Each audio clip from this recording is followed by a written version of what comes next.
Hello, my name is Shanika Hall. This is part 2 of this week's assignment, Setting the Stage for Success. This is the positive behavior environment portion.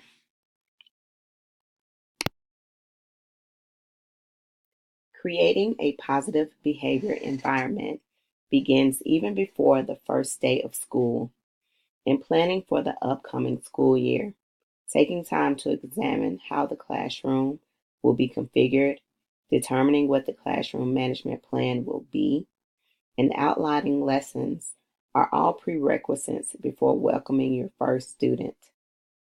According to Emmer et al., as cited by Muniz, Skoski, and French, 2013, other important aspects of classroom management include beginning the school year with an emphasis on classroom management, providing classroom arrangements conducive to learning and communicating, as well as implementing rules and operating procedures.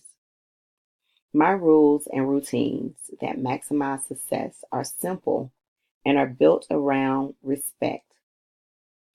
Students are to 1. Be on time to class. 2. Be respectful of themselves and others. 3. Be prepared with all required materials for success. And 4. Be kind to all. These rules are all underlying points for respect.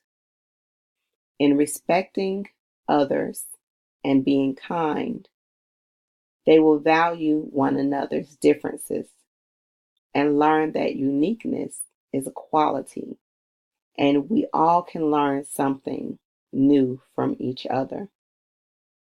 In having respect as our overall goal in class, we will learn that each person, their thoughts, and actions are valued, and thus the environment is a safe space to try new things, share ideas, and be okay to not always know the correct answer. The expectation of respect in the classroom is a non-negotiable. Students rise to their expectations when they know that all is being done from a place of love. They are also expected to work hard, try always, and critically think while solving problems in the classroom. Creativity is also expected. This page shows the works and authors of all sources used in both Part 1, Classroom Environment, and Part 2, Positive Behavior Environment of this assignment. Thank you.